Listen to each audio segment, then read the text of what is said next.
పోయిన యేసుక్రీస్తు నామమున మీ అందరికీ శుభములు ఆశీర్వాదములు కలుగునుగాక. ఆమేన్. ఆమేన్. ఈ ఉదయ కాలంలో చక్కనైనటువంటి రెండు మాటలు మనం విన్నాం ప్రియులారా. చాలా చక్కనైనటువంటి మాటలు. మొట్టమొదటి మాట ఏమిటి? మొట్టమొదటి మాట దేవుని భయం దేవుని దేవుని భయము కలిగి జీవించుట. అవునా కదా? దేవుని భయము కలిగి జీవించుట. ఆయన వాక్యము మనుషులలో భయమును పుట్టించుచున్నది. దేవుని ఎడల భయము కలిగి జీవించుట. దేవుని వాక్యము మనలో భయమును పుట్టించుట. దావీదు భక్తుడు అడుగుతూ ఉన్నాడు, అయ్యా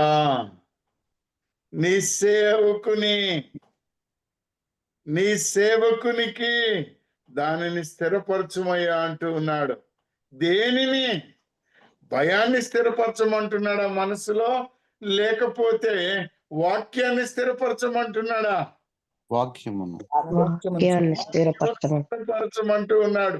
ప్రియమైన వారులారా, మనము క్రీస్తు న్యాయపీఠము ఎదుట నిలబడాలి.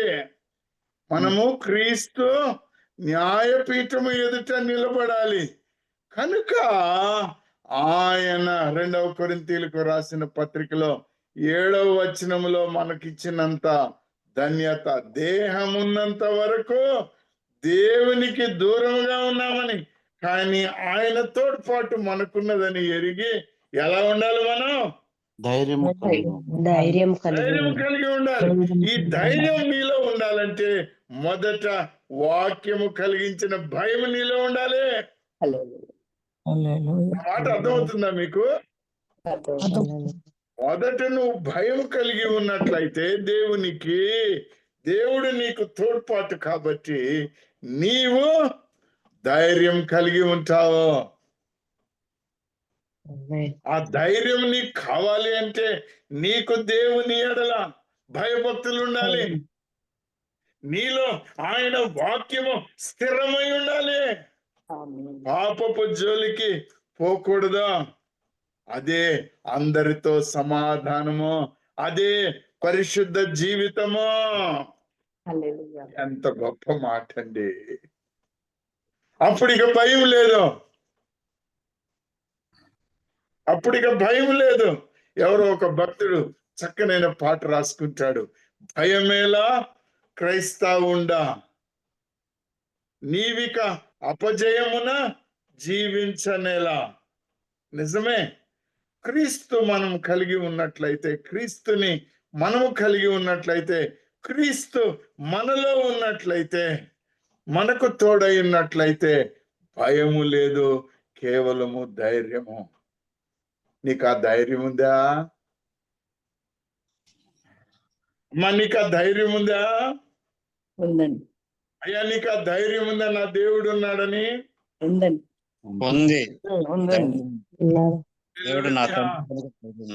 ఆ ధన్యమైన జీవితాన్ని దేవాతి దేవుడు మనకిచ్చినందుకు ఆయనకే మహిమ కలుగును గాక. చక్కనైన వాక్యం విన్నాం ప్రియులారా. మరి ఒక వాక్యాన్ని, ఇది విన్నటువంటి మనం ధైర్యంగా ఉండాలి. ఆయన వాక్యం మనలో భయాన్ని కలిగించాలి అనేటువంటి మాట మీదనే. అంటే ఒక ప్రక్కనేమో ఆయన యందు భయము, నీలో ధైర్యము. ఆయన యందు భయము, నీలో ధైర్యము. ఎంత విచిత్రమైన సంగతి ఆలోచించారా ప్రియులారా? నీవు గనుక ఆయన యందు భయభక్తులు కలిగి ఉన్నట్లయితే నీలో ఏముంటుంది? ధైర్యం ఉంటుంది. ఎందుకు? ప్రతిదీ ఆయన తోడ్పాటు, ఆయన సర్వ సృష్టికర్త. చాలా సంతోషకరమైన విషయాలు ప్రియులారా. ఈ కాలంలో ప్రార్థన చేసుకొని ముందుకు వెళదాం. మహోన్నతుడా, సర్వోన్నతుడా, మా అందరికీ నీ వాక్యము ఉన్నప్పుడు ప్రభు శరీరములో వణుకు, భయము కలుగుతుందయ్యా. ఎందుకంటే నీ వాక్యము నుండి తప్పిపోతామేమో అన్న భయం తండ్రి, ఎక్కడ మోసపోతామేమో అన్న భయం నాయన. గొప్ప దేవుడా, ఇంత ధైర్యాన్ని మాకు కలిగించావయ్యా. కడ వరకు ఇచ్చి ధైర్యం కలిగి జీవించాలంటే నా ప్రభువా, నీ యందు నీ వాక్యమునందు భయభక్తులు కలిగి జీవించాలని చాలా చక్కగా ఒక్క మాటలో చెప్పావయ్యా. నీకు ధైర్యం కావాలంటే దేవునికి భయపడు, దేవుని వాక్యానికి విధేయత చూపించమంటున్నావు ప్రభువా. మరి ఇంకా కొన్ని మాటలు నీ యొక్క పరిశుద్ధ వాక్యములో నుండి ధ్యానము చేయొచ్చు ఉండగా, ఎన్నిక లేని నేను నీ ఎదుట, నీ కృపాసనము ఎదుట ప్రభు నీ సన్నిధిలో నిలబడుకున్నానయ్యా. నోటి మాంద్యము, బుద్ధి మాంద్యము కలిగిన వాడను ప్రభు, నన్ను మరుగుపరచండి. మీ కృపను కుమ్మరింపచేసి నిబిడలతో మాట్లాడమని, నన్నోచి మాటలు మా అందరి హృదయపు ధ్యానములు నీ దృష్టికి అంగీకారమగినట్లు ఆశీర్వదించమని యేసుక్రీస్తు ప్రభు నామములో బ్రతిములాడి వేడుకొనుచున్నాం మా తండ్రి. ప్రియమైనటువంటి వారులారా, ఈ ఉదయ కాలంలో మనము తెస్సలోనీయులకు వ్రాసినటువంటి మొదటి పత్రిక 5వ అధ్యాయము. తెస్సలోనీయులకు వ్రాసినటువంటి మొదటి పత్రిక 5వ అధ్యాయము 16వ వచనం నుంచి చూడండి. ప్రతి విషయమందును కృతజ్ఞతాస్తుతులు చెల్లించుడి. ప్రతి విషయమునందును కృతజ్ఞతాస్తుతులు చెల్లించుడి. ఇలాగు చేయుట లేదు. ఇలాగు చేయుట యేసు క్రీస్తునందు మీ విషయంలో దేవుని చిత్తము. ఈలాగు చేయుట యేసు క్రీస్తు నందు మీ విషయములో దేవుని చిత్తము. ఆత్మను ఆర్పకుడి. ఏంటమ్మా? ఆత్మను ఆర్పకుడి. ఏంటమ్మా? ఆత్మను ఆర్పకుడి. ఆత్మను ఆర్పకుడి. ప్రవచించుటను నిర్లక్ష్యము ప్రవచించుటను నిర్లక్ష్యము చేయకుడి. సమస్తమును పరీక్షించి మేలైన దానిని చేపట్టు. సమస్తమును పరీక్షించి మేలైన దానిని చేపట్టుడి. ప్రతి విధమైన కీడునకు దూరముగా ఉండుడి. ప్రతి విధమైన కీడుకు దూరముగా ఉండుడి. దేవుడు ఈ వాక్యమును దీవించునుగాక. ఆమేన్. దేవుడు ఈ వాక్యమును దీవించునుగాక. పిల్లరా, ప్రతి విషయమందు నీవు నేను ఆయన ఆత్మను ఆర్పగలుగుతామా? ఆ మాటకు సమాధానం చెప్పాలి. మనం చేసే క్రియలను బట్టి. ఏంటమ్మా? మనం చేసే క్రియలను బట్టి. మనము చేసే క్రియలను బట్టి మనము ఆత్మను ఆర్పేస్తున్నాం. ఆత్మను ఏం చేస్తున్నామమ్మా? ఆర్పేస్తున్నాం. ఆయన ఆత్మను ఏం చేస్తున్నాం? దుఃఖపరుస్తున్నాం. పిల్లరా, ఆయన ఆత్మను ఏం చేస్తున్నామమ్మా? దుఃఖపరుస్తూ ఉన్నాం. పిల్లరా, దేవాతి దేవుడు మనకెంతో చక్కనైనటువంటి అవకాశం ఇచ్చాడు. ఆయన ఆత్మను దుఃఖపరచడము, ఆయన ఆత్మను ఆర్పేయడము, ఆయన ఆత్మను కష్టపెట్టడము, ఆయన ఆత్మ మీద తిరుగుబాటు చేయడము, ఆయన ఆత్మను అవమానపరచడము,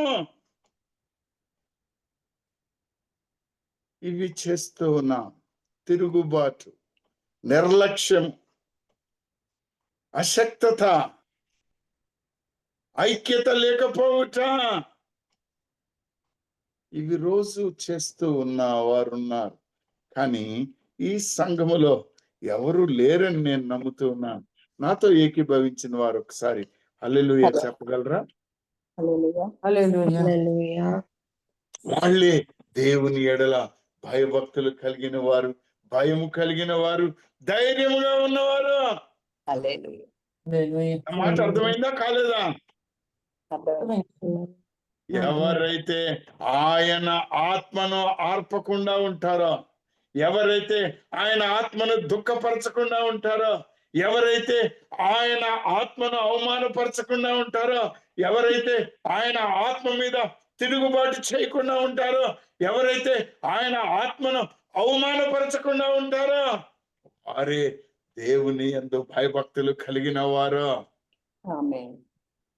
నా మాట అర్థమైంది అనుకుంటానండి. ఆమేన్. హల్లెలూయా. ప్రియమైనటువంటి వాళ్ళరా, గత వారము మనము ఆయన ఆత్మను దుఃఖపరచుకుడి అనేటువంటి మాటను ఎఫెసీయులకు రాసిన పత్రిక 4వ అధ్యాయం 30వ వచనంలో నుంచి చదువుకున్నాం కదా అవును. అమ్మా? అవునండి. దేవుని చదవండి పరిశుద్ధాత్మ ఒకసారి. దేవుని ధ్యానం పరి- చేసుకున్నాం. దేవుని పరిశుద్ధాత్మను దుఃఖపరచుకుడి. దేవుని పరిశుద్ధ ఆత్మను దుఃఖపరచుకుడి. విమోచన దినము వరకు ఎప్పటి వరకు? విమోచన దినము వరకు విమోచన దినము వరకు ఆయన యందు మీరు ముద్రింపబడి ఉన్నారు. ఆయన యందు మీరు ముద్రింపబడి ఉన్నారు. ఆయన బిడ్డలుగా హల్లెలూయా. విమోచన దినం వరకు మీరు ఆయన యందు ముద్రింపబడి ఉన్నాడు. ఆ పరిశుద్ధ ఆత్మను మనకు సంచకరువుగా పెట్టి ఉన్నాడు హల్లెలూయా. విమోచన దినం వరకు. కనుక మనము ఆ దేవునికి భయము కలిగి ఉండాలి. హల్లెలూయా. ఆయన వాక్యము మన యొక్క శరీరములో వణుకు పుట్టిస్తూ ఉండాలి. నేనేం చేస్తున్నానయ్యా అన్నది. అప్పుడు నీకు ఈ లోకమును అపవాదిని ఎదిరించడానికి ధైర్యం కలిగిస్తుంది. ప్రియులారా, హల్లెలూయా. ధైర్యం కలిగిస్తుంది. ఎలా? అపోస్తలుల కార్యము 7వ అధ్యాయము 51వ వచనాన్ని చూడండి. మనము ఏ విధముగా ఆయన ఆత్మను ఆర్పుతూ ఉంటామో, ఆయన యొక్క ఆత్మను దుఃఖపరుస్తూ ఉంటామో గమనించండి ఒకసారి. అపోస్తల కార్యము 7వ అధ్యాయము 51వ వచనం. అవును తల్లి. ముష్కరులారా ఎవరు? ముష్కరులారా ముష్కరులారా. ఈ పదము చాలా జాగ్రత్తగా వినాలి తెలుగులో. ముష్కరులు, ముష్కరులారా. హృదయములను చెవులను దేవుని వాక్యమునకు లోబర్చు నొల్లని వారారా. ఏంటమ్మా? దేవుని వాక్యం మనకి ఏం కలిగిస్తుంది? మన శరీరంలో భయము పుట్టిస్తుంది. ఆ భయం పుట్టించేటువంటి వాక్యాన్ని వీళ్ళేం చేస్తున్నారు? ముష్కరులు లోబడట్లేదు. ఏమ్మా? లోబడట్లేదు. వాక్యానికి వ్యతిరేకత, భయము కలిగించేటువంటి వాక్యాన్ని నిర్లక్ష్యం చేస్తూ ఉన్నారు. ప్రియులరా, మళ్ళొక్కసారి కీర్తన 119:38 వచనం ఇప్పుడే సహోదరుడు చెప్పారు. ఒక్కసారి చూడండి. ఈ రెండిటికి కూడా ఒక్కసారి బేరీజు వేసుకుంటే మనకు అర్థమైపోద్ది. ఆత్మను దుఃఖపరచడం అంటే ఏమిటి, ఆత్మను ఆర్పేయడం అంటే ఏమిటో మనకు తెలుస్తుంది. చదవము ఒకసారి. 119:38 వచనం తల్లి. 38వ వచనం.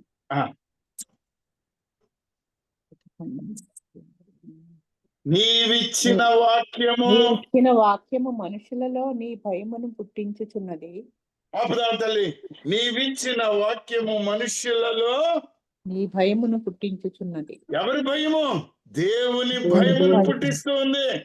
నీ సేవకునికి దాన్ని స్థిరపరచు.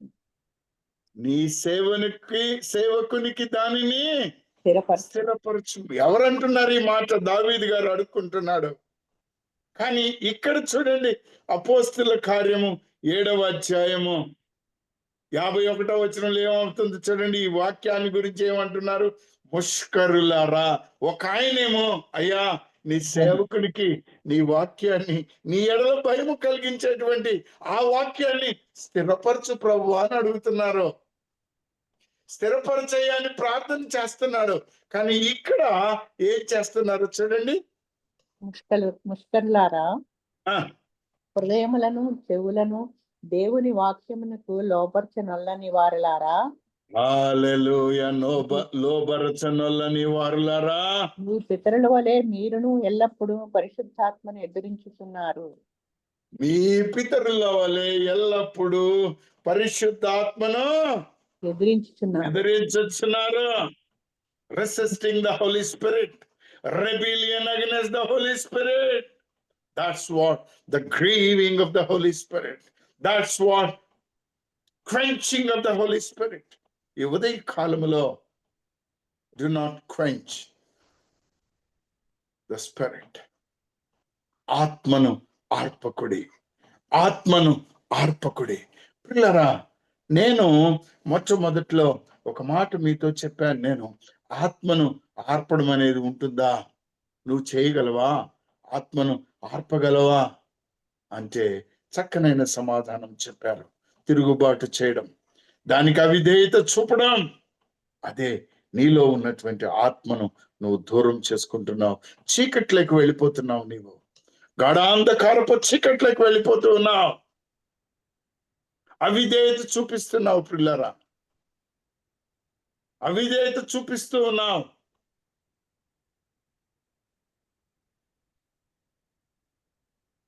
ఇంకొక మాట చూడండి, 106వ దావీదు కీర్తన 33వ వచనం చూడండమ్మా. ఎలా ఆయన యొక్క ఆత్మను మనము దూరం చేసుకోవడం, లేకపోతే దానిని మనం బాధ పెట్టడం. చూడమ్మ ఒకసారి 106వ దావీదు కీర్తన 33 తల్లి.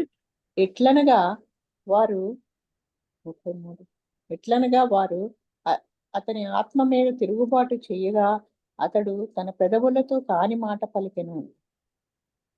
యెహోవా ఏం వారి చేశారమ్మా? ఏం చేశారమ్మా? ఎట్లనగా తిరుగుబాటు వారు ఆత్మ మీద.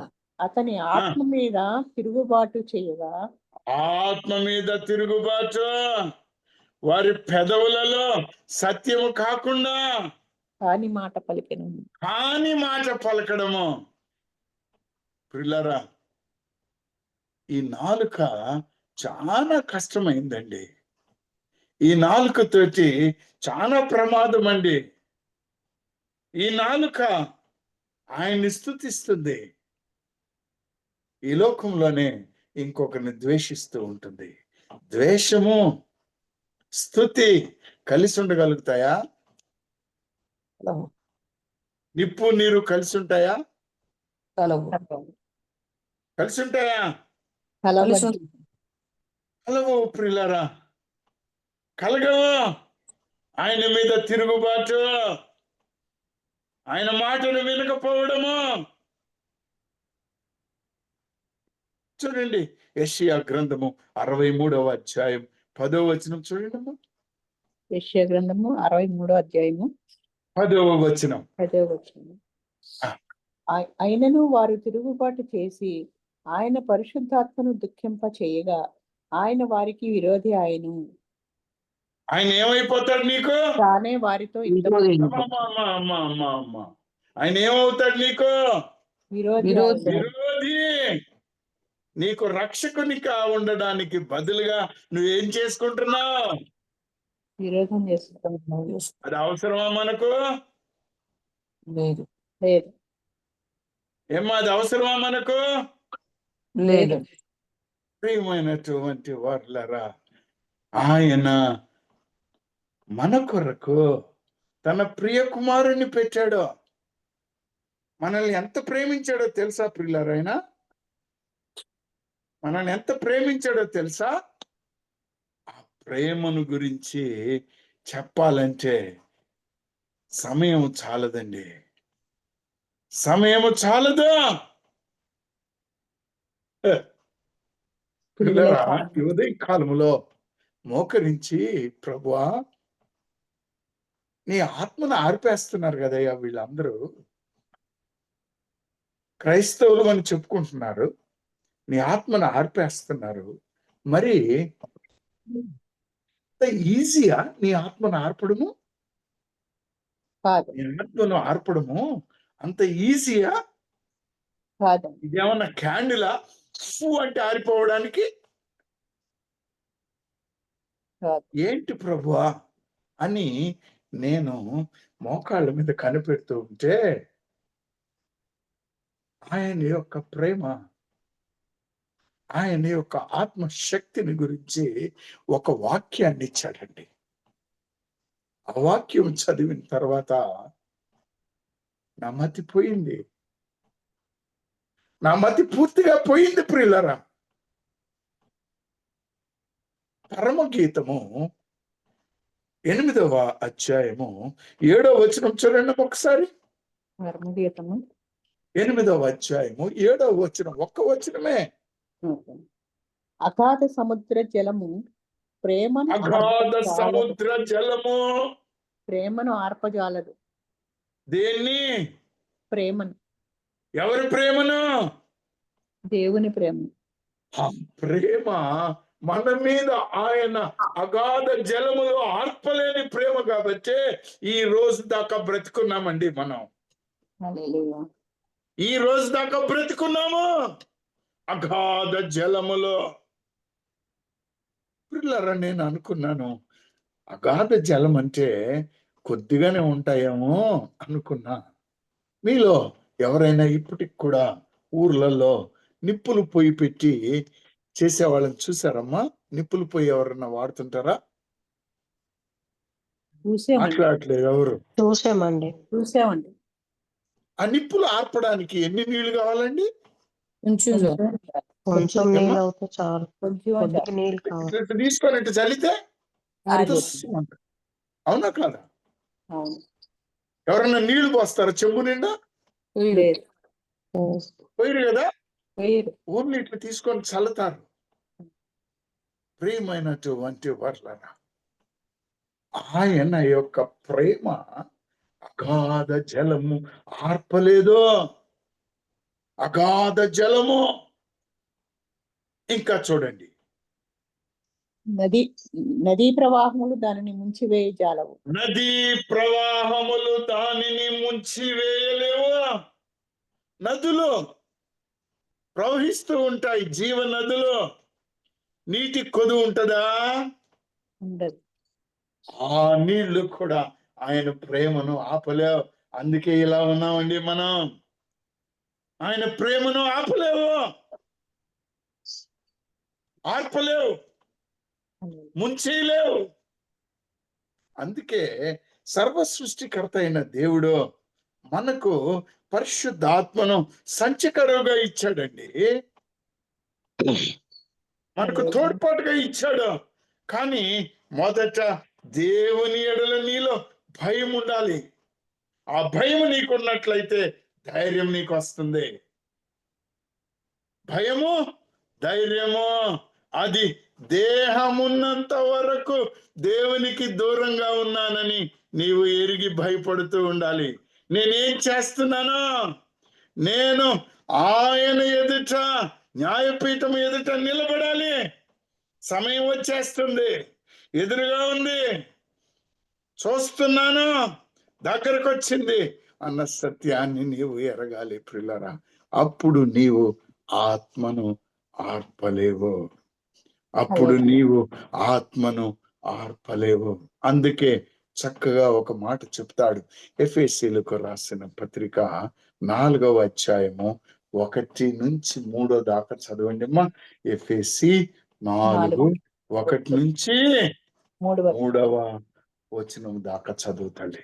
కాబట్టి మీరు సమాధానమును బంధము చేత కాబట్టి మీరు సమాధానమును బంధము చేత ఆత్మ కలిగించు ఐక్యమును కాపాడుకొనుటయందు ఆత్మ కలిగించు ఐక్యమును కాపాడుకొనుటయందు కాపాడుకొనుటయందు శ్రద్ధ కలిగిన వారై ప్రేమతో ఒకరినొకరు సహించుచు ప్రేమతో ఒకరిని ఒకరు సహించుచు మీరు పిలువబడిన పిలుపుకు తగినట్టుగా దీర్ఘ శాంతముతో కూడిన సంపూర్ణ వినయముతోను సాత్వికముతోను నడుచుకొనవలెనని ప్రభువుని బట్టి ఖైదీనైన నేను మిమ్మల్ని బతిమాలుకొనుచున్నాను.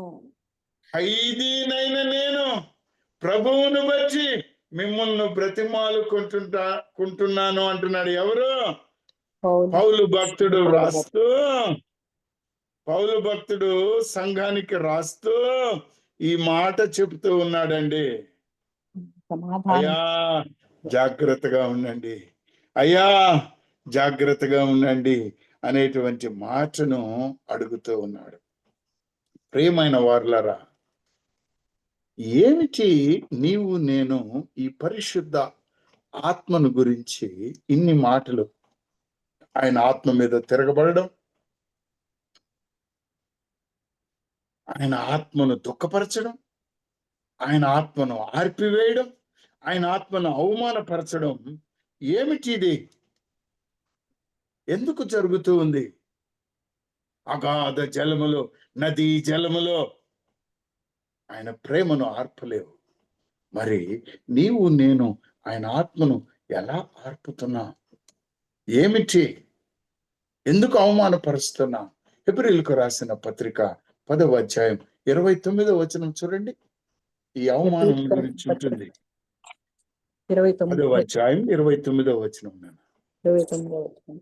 ఇట్లుండగా దేవుని కుమారుని పాదములతో త్రొక్కి తాను పరిశుద్ధపరచబడుటకు సాధనమైన నిబంధన రక్తమును అపవిత్రమైన దానిగా ఎంచి కృపకు మూలముగు ఆత్మను తిరస్కరించిన వాడు ఎంత ఎక్కువైన దండనకు పాత్రుడుగా ఎంచబడునని మీకు తోచును.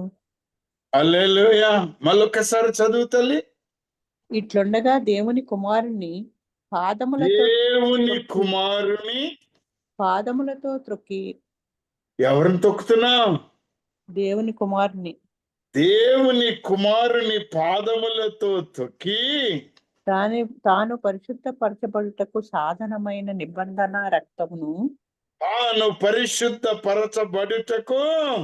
సాధనమైన నిబంధన సాధనము. That's the weapon. That's the means to cleanse thy life. నిన్ను పరిశుద్ధపరచుటకు ఆయన అమూల్యమైన రక్తాన్ని కార్చిన యేసు క్రీస్తు ప్రభువుని కాళ్ళతో తొక్కడము ఎంత దౌర్భాగ్యం అండి! ఎంత దౌర్భాగ్యం అండి! ఇశ్రాయేలు జనాంగము తిరుగుబాటు చేశారు. వారు యేసుక్రీస్తు ప్రభువుని ఇంకా ఒప్పుకోవడం లేదు. ఎన్నిసార్లు చెప్పినా వినట్లేరు. అంతం దగ్గరకు వచ్చేసింది. వాళ్ళు ఎప్పుడు తెలుసుకుంటారు? ప్రియమైన వారులారా, క్రైస్తవులం అనబడుచున్న వారు ఇంకెప్పుడు తెలుసుకుంటారో? ఇంకెప్పుడు ఆత్మానుసారంగా నడుస్తారు? ఈ ఆత్మను ఎరిగి, ఈ ఆత్మ మాటను విని తమ బ్రతుకుని కొనసాగిస్తారు. చదువు మళ్ళా. ఇట్లుండగా దేవుని కుమారుని పాదములతో త్రొక్కి తాను పరిశుద్ధపరచబడుటకు సాధనమైన నిబంధన రక్తమును అపవిత్రమైన దానిగా ఎంచి కృపకు మూలమగు ఆత్మను తిరస్కరించిన వాడు. ఇక్కడ గమనించండి, ఈ ఆత్మ నీకు కృప ఇవ్వబడుచున్నది. ఆత్మ ద్వారా ఆయన కృపకు ఈ ఆత్మే మూలము. ఈ ఆత్మే మూలము. కృపకు మూలమగు ఆత్మను తిరస్కరించిన వాడు ఎంత ఎక్కువైన దండనకు పాత్రుడుగా ఎంచబడునని మీకు తోచును. హల్లెలూయా. ఇటు ఆత్మను విడిచిపెట్టాం, అటు వాక్యాన్ని విడిచిపెట్టాం, ఇటు యేసుక్రీస్తు ప్రభువుని విడిచిపెట్టాం. ఆయన కార్చిన అమూల్య రక్తాన్ని కూడా మనం నిర్లక్ష్యం చేశాం. ఎలా బ్రతుకుతాం పిల్లరా? ఎలా బ్రతుకుతాం? ఇలాంటి పరిస్థితులలోనే మనము ఐక్యంగా జీవించాలని, ఒకరితో ఒకరము సమాధానముతో ఉండాలని ఇందాక మనం సహోదరుడు హెబ్రీయులకు రాసిన పత్రిక 14-15 వచనంలో నుంచి చక్కగా చెప్పాడు ప్రియులారా. చాలా చక్కగా చెప్పాడు. అదే మాటలు మనకు ఎఫెసీ గ్రంథము 4వ అధ్యాయం మొదటి 3 వచనాలలో ఇదే ఉంటుంది ప్రియులారా. There shall be peace, there shall be harmony, there shall be fear of God. There shall be the acknowledgement that the Holy Spirit is living in us. పరిశుద్ధాత్మ దేవుడు మనలో ఉన్నాడని మనము ఎరగాలి. ఆ ధన్యమైనటువంటి జీవితాన్ని మనం పొందుకోవాలి. ప్రియులరా, బైబిల్ గ్రంథంలో ఒక చక్కనైనటువంటి సాదృశ్యం మనకు కనబడుతుంది.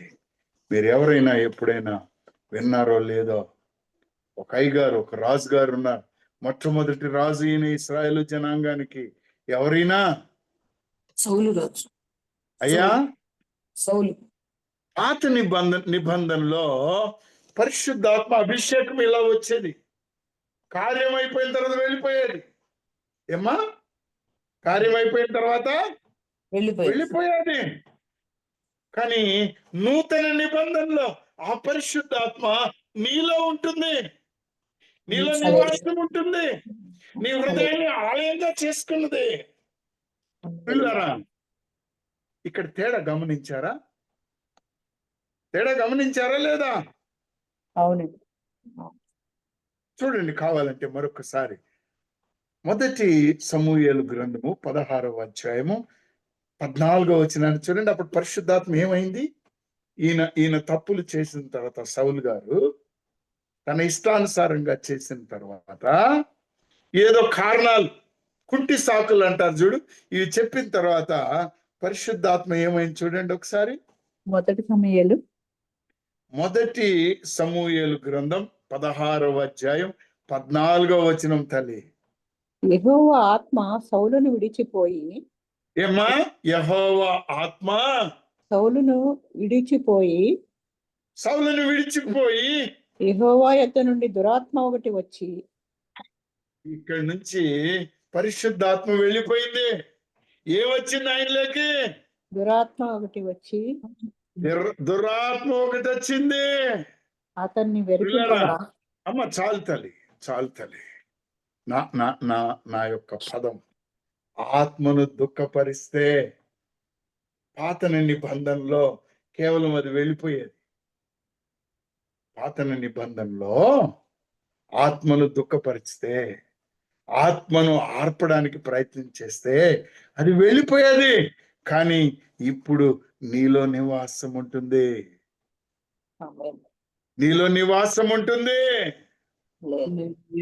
నీలో ఉంటున్న దేవుణ్ణి నీవెలా పంపించేస్తావు?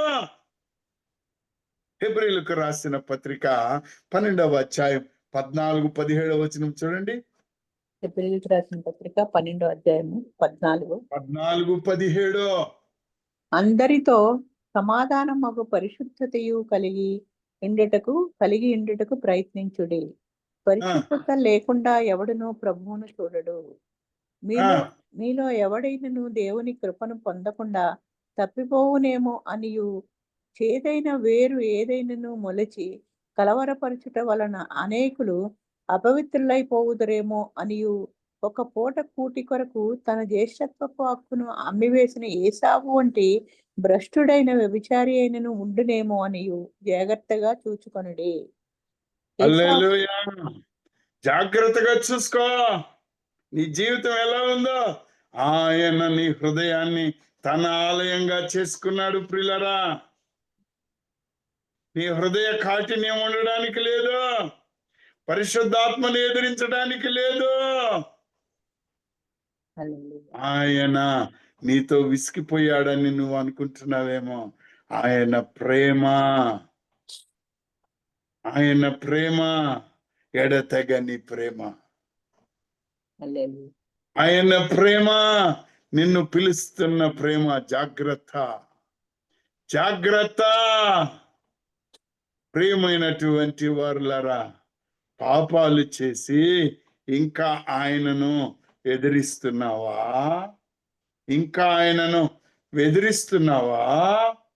హెబ్రీయులకు రాసిన పత్రిక 3వ అధ్యాయం 17వ వచనాన్ని చూడండమ్మా. రాసిన పత్రిక 3వ అధ్యాయము 17వ వచనం. ఎవరి మీద 40 ఏండ్లు ఆయన కోపగించెను? ఎవరి మీద 40 ఏళ్ళు ఆయన కోపగించెను? పాపము చేసిన వారి మీదనే కదా. ఇక్కడ ఆపుదామమ్మా. ఎవరి మీద? పాపము చేసిన వారి మీద. మరి నీవు నేను పాపం చేస్తే ఆయన ఆయన కోపం కోపం ఉంటుందా ఉండదా? ఉంటుంది. అది ఉంటుందా ఉండదా? ఉంటుంది. ఉంటుంది. వాళ్ళు ఏమయ్యారు? ఆ అడవిలో రాలిపోయారు పిల్లరా.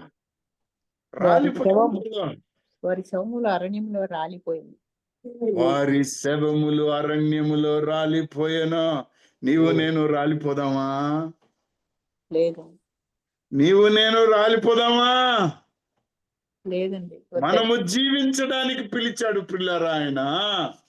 ఆయన మనల్ని ఎందుకు పిలిచాడో తెస్సలోనీయులకు రాసిన పత్రిక 5వ అధ్యాయము అమ్మా. ఒకటో తెస్సలోనిక. అవును తల్లి. తెస్సలోనీయులకు రాసిన పత్రిక 5వ అధ్యాయము 5వ అధ్యాయము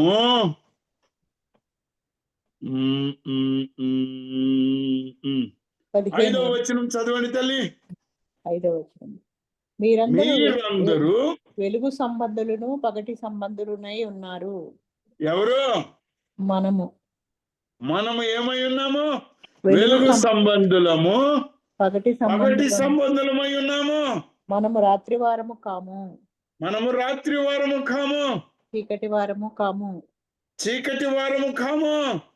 కావున ఇతరుల వలె నిద్రపోక మెలకుగా ఉండి, ఇతరుల వలె నిద్రపోక మెలకుగా ఉండి మత్తులు కాక ఉందము. మత్తులు కాక ఉందము.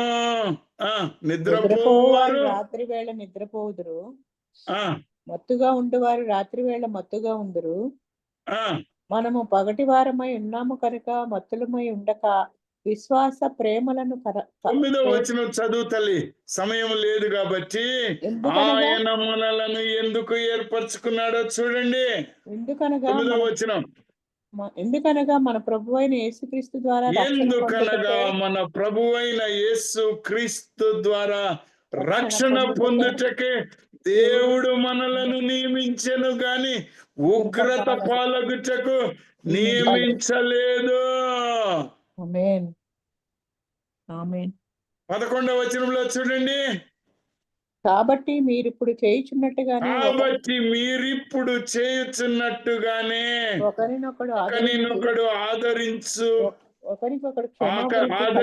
ఒకరినొకడు క్షేమాభివృద్ధి కలుగచేయుడి.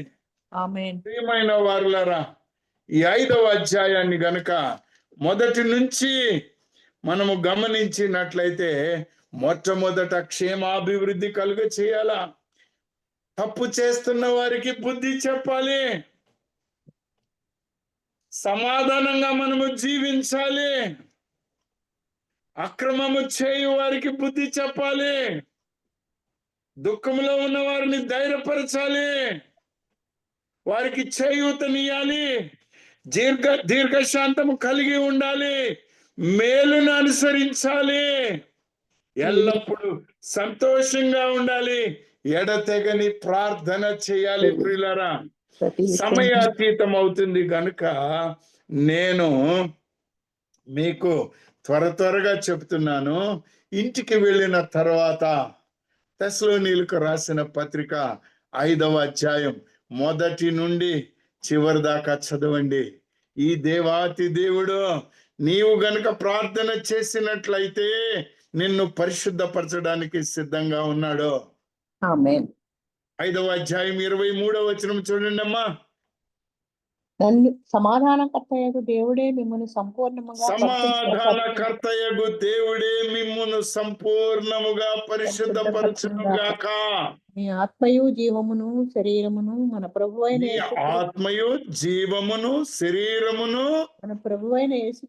మన ప్రభువైన యేసుక్రీస్తు ఆగమనమునందు నిందారహితముగా సంపూర్ణముగాను ఉండునట్లు కాపాడబడును గాక. మరి ఆత్మను దుఃఖపరుద్దామా? ఇంకా లేదు అమ్మా, లేదు. దుఃఖపరచకూడదు. ఆత్మను దుఃఖపరుద్దామా? లేదు, చేయకూడదు. చెయ్యం. ఆత్మను ఎదిరిద్దామా? చెయ్యం. ఆత్మతో తిరుగుబాటు చేద్దామా? లేదండి. వద్దు.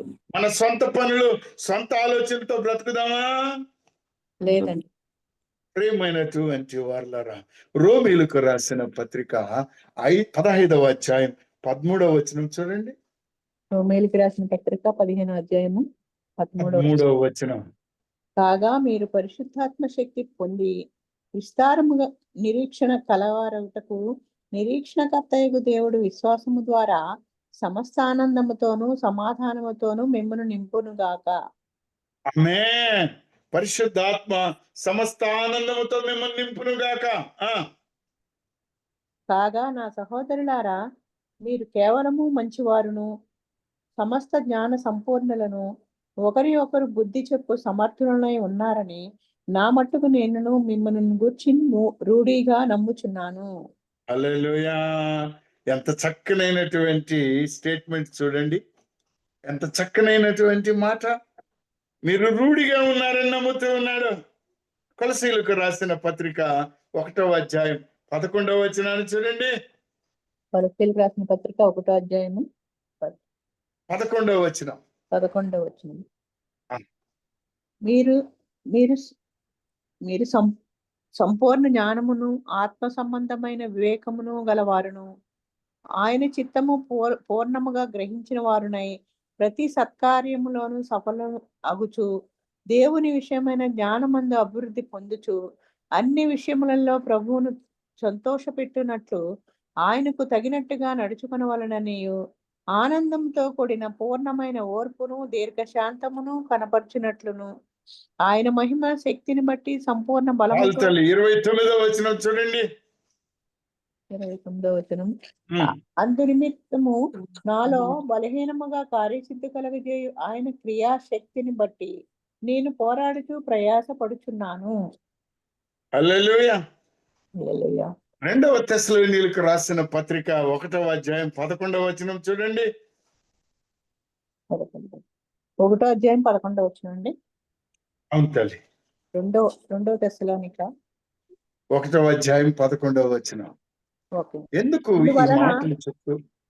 అందువలన మన దేవుని యొక్కయు ప్రభువు అయిన యేసు క్రీస్తు యొక్కయు కృప చొప్పున మీ యందు మన ప్రభు అయిన యేసు నామమును ఆయన యందు మీరును మహిమ పొందునట్లు మేలు చేయవలనని మీలో కలుగు ప్రతి ఆలోచనను విశ్వాసయుక్తమైన ప్రతి కార్యమును బలముతో సంపూర్ణము చేయుచు మన దేవుడు తన పిలుపునకు మిమ్మును యోగ్యులుగా ఎంచునట్లు మీ కొరకు ఎల్లప్పుడూ ప్రార్థించుచున్నాము. హల్లెలూయా. ప్రియమైన వారలారా, పరిశుద్ధాత్మ దేవుడు మనకు జ్ఞానం ఇస్తూ ఉన్నాడా? సంపూర్ణ ఆనందం ఇస్తున్నాడా? సంపూర్ణ సిద్ధిని దయచేస్తున్నాడా? రక్షణ నీతివంతమైన జీవితాన్ని ఇస్తూ ఉన్నాడా? ఇన్ని ఇస్తుంటే నీ గుణం ఎందుకండి? నీ ఆలోచన ఎందుకండి? నీ తెలివి ఎందుకు? ఏదో ఆయన చెప్పాడు బ్రదర్, నేను విన్నాను. పరిశుద్ధాత్మను అడిగావా? ప్రభువా, ఈ విషయంలో సహాయం చేయయ్యా, నడిపించయ్యా, నేను ఏం చేయాలో అని పరిశుద్ధాత్మను ఎప్పుడైనా అడిగావా? లేకపోతే నీ సొంతంగానే నువ్వు చేసుకుంటూ వెళ్ళిపోతున్నావా? నీ సొంతంగానే చేసుకుంటూ వెళ్ళిపోతున్నావా? అపోస్తుల కార్యము 13వ అధ్యాయం 1-2 వచనాలను చూడండి. అపోస్తుల కార్యము 13వ అధ్యాయము 1-2 వచనాలు. అవును తల్లి. అంతియోకలోనున్న సంఘములో బర్నబా నీకెరబడిన సుమయోనును కురేనీయుడైన లుకియా చతుర్థాధిపతి అయిన హేరోదుతో కూడా పెంచబడిన మన యేసు. అపోస్తుల కార్యం 13 మీరు చదువుతుండేది 13 మొదటి 2 వచనాలు. అవునండి, అదేనండి. వారు ప్రభువును సేవించుచు ఉపవాసము చేయుచుండగా పరిశుద్ధాత్మ బర్నబాను పౌలును పిలిచిన పని కొరకు అతని పని కొరకు వారిని నాకు ప్రత్యేకపరచుడని వారితో చెప్పెను. అంతటా వారు పరిశుద్ధాత్మ చెప్పారు. పరిశుద్ధాత్మ దేనికి చెప్పారు? సేవ పరిచర్య కొరకు ప్రత్యేకపరచమని. ఆయన పని కొరకు ప్రత్యేకపరచమన్నారు. మరి నీ పని ఎవరు చెప్పారు నీకు? నువ్వు చేస్తున్న పని ఎవరు చెప్తున్నారు నీకు? పరిశుద్ధాత్మ డిసైడ్ చేసుకుంటున్నావు. అది అట్టు కాదులే బ్రదర్, అది కుదరదులే బ్రదర్, నేను చేసుకుంటాను. నాకు తెలుసు బ్రదర్, నాకెందుకు తెలియదు? ఓ బైబిల్ అంతా చదివేశాను బ్రదర్, 5 సార్లు 6 సార్లు, కానీ ఏమీ గుర్తుండదు, ఏది నేను అనుకరించను. ప్రియమైన వారులారా, ఆత్మను ఆర్పడం అంటే ఆ ఆత్మను నిర్లక్ష్యం చేయడమే, ఆ ఆత్మను నీవు గుర్తించకపోవడమే, హల్లెలూయా. దానిని దాచిపెట్టడమే. 1 కొరింథీయులకు రాసిన పత్రిక 12వ అధ్యాయం 7వ వచనం చూడండి అమ్మా. 1 కొరింథీయుల పత్రిక 12వ అధ్యాయము 7వ వచనం. 7వ వచనము. అయినను అందరి ప్రయోజనము కొరకు ప్రతివానికి ఆత్మ ప్రత్యక్షత అనుగ్రహింపబడుచున్నది. అందరికీ ఆత్మ ప్రత్యక్షత, అందరికీ అందరికీ అందరికీ, ఈ పదాన్ని గుర్తుంచుకోండి. అందరికీ పరిశుద్ధాత్మ ప్రత్యక్షత అనుగ్రహించబడుచున్నది. ఎలాగనగా హ్మ్. ఒకనికి ఆత్మ మూలముగా బుద్ధి వాక్యమును, సరే, రకరకాలైనటువంటి ఆశీర్వాదాలు మనకున్నాయి ప్రియులారా. జాగ్రత్త, జాగ్రత్త. ఎఫెసీయులకు రాసిన పత్రిక 6వ అధ్యాయం 16వ వచనం చూడండి అమ్మ ఒకసారి. ఎఫెసీయులకు రాసిన పత్రిక 6వ అధ్యాయము 16వ వచనం. 16వ వచనం. ఇవన్నీ కాక విశ్వాసమును డాలు పట్టుకొనుడి, విశ్వాసమును డాలు పట్టుకొనుడి. దానితో మీరు దుష్టుని అగ్నిబాణములన్నిటినీ ఆర్పుటకు శక్తిమంతులగుదురు. దానితో మీరు దుష్టుని అగ్ని బాణములన్నిటినీ ఆర్పుటకు శక్తివంతులగుదురు. శక్తివంతులగుదురు. అదే మన ధైర్యము. అవును. ఆయన యందు విశ్వాసం ఉంచుట, ఆయన యందు భయము కలిగి ఉండుట, అదే మనకు వాక్యం అనేటువంటి డాలో. హల్లెలూయా. కీర్తన 51:11 చూడండి తల్లి. కీర్తన 51:11. ఈ సన్నిధిలో నుండి నన్ను త్రోసివేయకము, నీ సన్నిధిలో నుండి నన్ను త్రోసివేయకము, నీ పరిశుద్ధాత్మను నా యొద్ద నుండి తీసివేయకము. నీ పరిశుద్ధాత్మను నా యొద్ద నుండి తీసివేయకము. ఎవరంటున్నారు ఈ మాట? దావీదు గారు అంటున్నారు. దావీదు. మరి నువ్వేమంటున్నావు? ఇప్పుడు అదే నా అంటున్నాను. ఇష్టం, నాకు తెలివి బాగుంది, నేను చాలా చదువుకున్నాను, నాకు PhD ఉంది, నేను గోల్డ్ మెడలిస్ట్ ను, తీసుకుపోయి చెత్త కుప్పలయ్యాయి, నిన్నెవడు దాకడు. దేవుని వాక్యాన్ని, నీ హృదయములో భయము కలిగించే వాక్యాన్ని అంగీకరించు, ఆ వాక్యానుసారముగా జీవించు. దేవుడు నిన్ను ఆశీర్వదిస్తాడు. ప్రియులారా, ఆమేన్. పరిశుద్ధాత్మ దేవుడండి. అపోస్తలుల కార్యం 5వ అధ్యాయం 3-4 చూడండి. పరిశుద్ధాత్మ ఎవరు? అపోస్తలుల దేవుడు. కార్యం 5వ అధ్యాయం. మా అపోస్తలుల కార్యం 5వ అధ్యాయం 3-4 వచనాలు తల్లి. అప్పుడు పేతురు, అననీయ, నీ భూమి వెలలో కొంత దాచుకొని పరిశుద్ధాత్మను మోసపుచ్చుటకు సాతాను ఎందుకు నీ హృదయమును ప్రేరేపించెను? అది నీ యొద్ద ఉన్నప్పుడు నీదే కదా, అమ్మిన పిమ్మట అది నీ వశమై ఉండలేదా? ఎందుకు ఈ సంగతి నీ హృదయంలో ఉద్దేశించుకున్నావు? నీవు దేవునితో మనుషులతో కాదు, అబద్ధమాడుట, దేవునితో అబద్ధమాడు. దేవునితో అబద్ధమాడుట. కొరింథీయులకు రాసిన మొదటి పత్రిక 3వ అధ్యాయం 16వ వచనం చూడండి. 3వ అధ్యాయము మొదటి 16వ వచనం. 16వ వచనము. మీరు దేవుని ఆలయమై ఉన్నారనియు, మీరు దేవుని ఆలయమై ఉన్నారనియు, దేవుని ఆత్మ మీలో నివసింపచుందని దేవుని ఆత్మ మీలో నివసించచ్చు.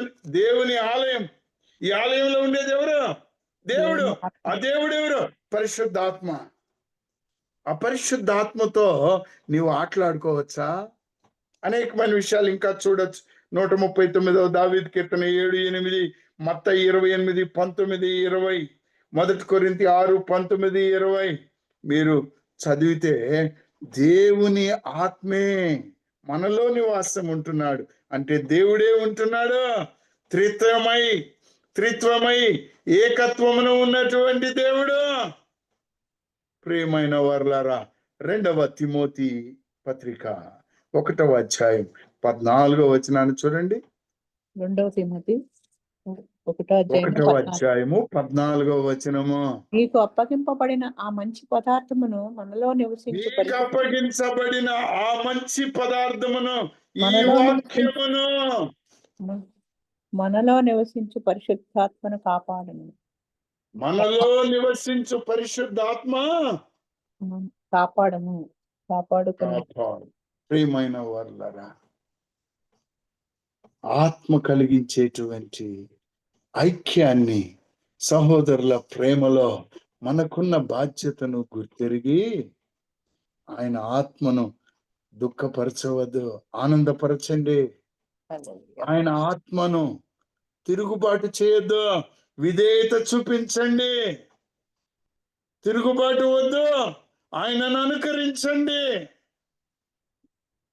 ప్రియమైన వారులారా, అప్పుడు నీకు శాంతి సమాధానము కలుగుతుంది.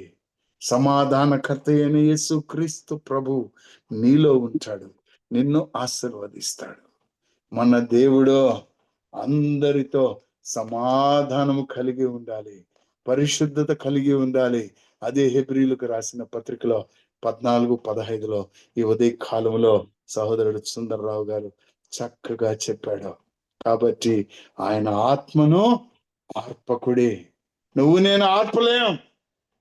ఒక సహోదరుడు, నాతో పనిచేసే ఒక పెద్ద అధికారి ఒక మాట అనేటాడు, అయ్యా వసంత్, నేనెప్పుడు ఎవరికి దూరం కానయ్యా, వాళ్ళే నా నుంచి దూరం అయిపోతారయ్యా, నా నుంచి వాళ్ళే దూరం అయిపోతారు, మళ్ళా అవసరమైనప్పుడు నా దగ్గరకు వస్తారు. నేను ఇలాగే ఉన్నాను, ఎప్పుడో మార్పు లేని వాడిని అనేవాడు ఆయన. కానీ ప్రియమైన వాడు, ఆయన మార్పు లేని వాడో కాదో నాకు తెలియదు. కానీ లోతు భార్య ఏం చేసిందండి? వెనకకు తిరిగింది, అవిధేయత చూపించింది. ఏమైంది? సౌలు ఆత్మను దుఃఖపరిచాడు, అవిధేయత చూపించాడు. అమాలేకీయులను చంపమంటే చంపకుండా గొర్రెలు తెచ్చుకొని కుంటు సాకులు చెప్పాడు. ఏమైపోయాడు ఆయన? భయపడ్డా కానీ ఏమి ఆయనకు జరగలేదు. సమూయేలు గ్రంథము మొదటి గ్రంథము 28:5-7 చివరిగా చదువుకొని సెలవు తీసుకుందాం. ప్రియులారా, సమూయేలు పరిస్థితి చూడండి. 27వ అధ్యాయము 28వ అధ్యాయం 5-7 వచనాలు తల్లి, 5-7 దాకా. పౌలు ఫిలిష్తీయుల దండును చూచి మనసునందు భయకంపమునుంది. అలా చదువమ్మా. పౌలు ఫిలిష్తీయులను సౌలు అన్నారా మీరు? పౌలు అంటున్నారా? సౌలు సౌలు ఫిలిష్తీయుల దండును చూచి మనసునందు దండును చూచి భయకంపమునుంది.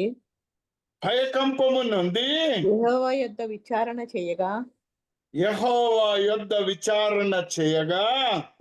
స్వప్నము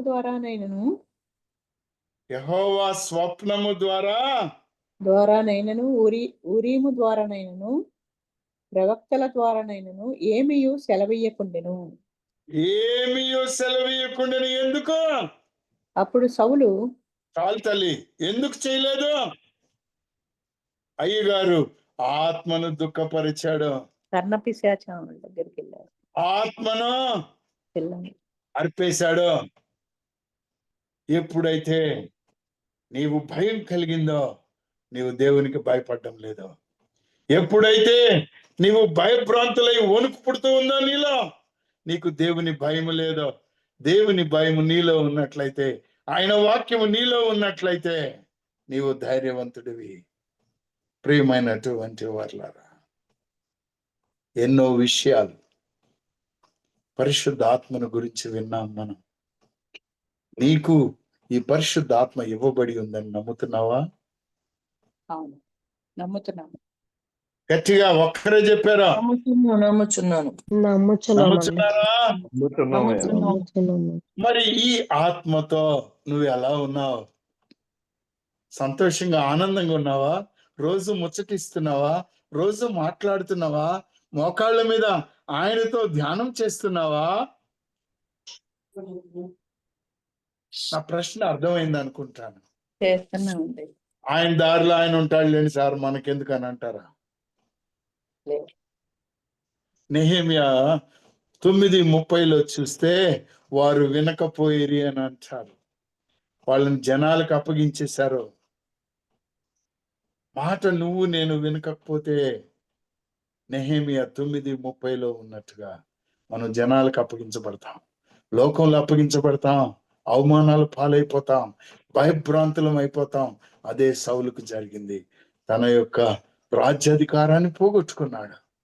ప్రియమైన వాళ్ళారా, అతి దౌర్భాగ్య స్థితి మన ఎవ్వరికీ రాకూడదని, ఇంకా ఎవరైనా పాపంలో జీవిస్తున్నట్లయితే వారు ఆత్మను ఆర్పేస్తున్నట్టే, వారి ఆత్మను దుఃఖపరుస్తున్నట్టే, వారి ఆత్మకి తిరుగుబాటు చేస్తున్నట్టే, వారి ఆత్మను అవహేళన చేస్తున్నట్టే, చివరికి క్రీస్తుని కాళ్ళ కింద తొక్కుతున్నట్టే. అలాంటి వారిని దేవుడు క్షమించడానికి పిలుస్తున్నాడు. రండి, ఆయన క్షమించడానికి సిద్ధంగా ఉన్నాడు. నిన్ను నువ్వు ఒక్కసారి గుర్తెరిగి, ప్రభువా నాకు నీవు కావాలయ్యా, నా తండ్రి, నీ ప్రార్థన చేయడానికి నాకు సమయం లేక నీ దీపాన్ని, నీ ఆత్మను ఆర్పేశానయ్యా, చీకట్లో బ్రతుకుతున్నాను ప్రభువా, ఎవరు చూడడం లేదనుకుంటున్నాను నాయన, నన్ను క్షమించు ప్రభు. దేవా, నీ ప్రేమను ఎవ్వరూ ఆర్పలేరయ్యా, ప్రవాహ జలములో నీ ప్రేమను ముంచలేదయ్యా, అగాధ జలములో నీ ప్రేమను ఆర్పలేదయ్యా.